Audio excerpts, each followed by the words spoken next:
एक लड़की थी बहुत ही खूबसूरत। जितनी बहुत सुंदर थी उतनी ही ईमानदार। ना किसी से झूठ बोलना, ना किसी से फालतू की बातें करना, बस अपने काम से काम रखना। उसी क्लास में एक लड़का था, वह मन ही मन उससे बहुत प्यार करता था। लड़का अक्सर से उसके छोटे मोटे काम कर दिया करता था। बदले में जब लड़की मुस्कुराकर थैंक यू कहती थी तो लड़कों के दिल खुशी का सीमा नहीं रहती थी। एक बार की बात है, दोनों लोग साथ साथ घर जा रहे थे। तभी जोरदार बारिश होने लगी। दोनों को एक पेड़ के नीचे रुकना पड़ा। पेड़ बहुत छोटा था। बारिश की बूंदें छन छन कर उससे नीचे आ रही थी। ऐसे में बारिश से बचने के लिए दोनों एक दूसरे के बेहद करीब आ गए। लड़की को इतने करीब पाकर लड़का अपने जज्बातों पर काबू न रख सका। उसके लड़की को प्रपोज कर दिया। लड़की भी मन ही मन उसको चाहती थी, इसलिए वह भी राजी हो गई और इस तरह दोनों का प्यार परवाने चढ़ने लगा। एक बार की बात है, लड़की उसी पेड़ ने नीचे लड़के का इंतजार कर रही थी। लड़का बहुत देर से आया। उसे देखकर लड़की नाराजगी से बोली, तुम इतनी देर से क्यों आई?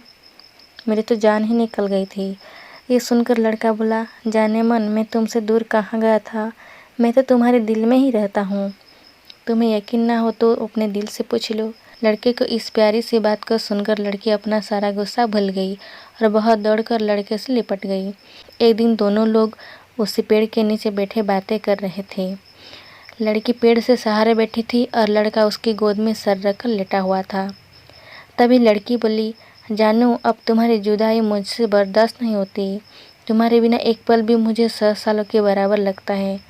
तुम मुझसे शादी कर लो, नहीं तो मैं मर जाऊंगी। लड़के ने झट से लड़की का मुंह पर अपना हाथ रख दिया और बोला, मेरी जान, ऐसी बात मत क्या करो। अगर तुम्हें कुछ हो गया तो मैं कैसे जिंदा रहूंगा? फिर वह कुछ सोचता हुआ बोला, तुम चिंता मत करो, मैं जल्द ही अपने घर वालों से बात करूंगा। धीरे धीरे काफी समय बीत गया।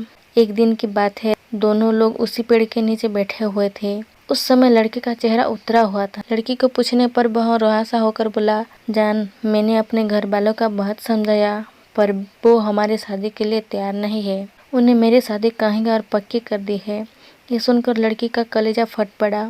उसका मन हुआ कि बहुत जोर जोर से रोए, लेकिन उसने अपने जज्बातों पर काबू पा लिए और बोली, मैंने तुमसे सच्चा प्यार किया है, मैं तुम्हें कभी भुला नहीं सकती। प्लीज़ मुझे माफ़ कर देना। लड़का धीरे से बोला, वैसे अगर तुम चाहो तो अब से हम एक जो अच्छे दोस्त रह सकते हैं। लड़की ये सुनकर जोर जोर से रोने लगी। लड़के ने उसे समझाया और फिर दोनों लोग रोते हुए अपने अपने घर चले गए। देखते ही देखते लड़के की शादी का दिन आ गया। लड़के के यकीन था कि उसकी शादी में उसकी दोस्त जरूर आएगी, पर ऐसा नहीं हुआ। हाँ, लड़की का भेजा हुआ एक गिफ्ट पैक उसे जरूर मिला। लड़के ने कांपते हाथों से उसे खोला। उसे देखते ही वह बेहोश हो गया। गिफ्ट में और कुछ नहीं, खून से लथपथ लड़की का दिल रखा हुआ था और साथ ही में थी एक चिट्ठी जिसमें लिखा हुआ था, अरे पागल, अपना दिल तो लेते जा, वरना अपनी पत्नी को क्या देगा।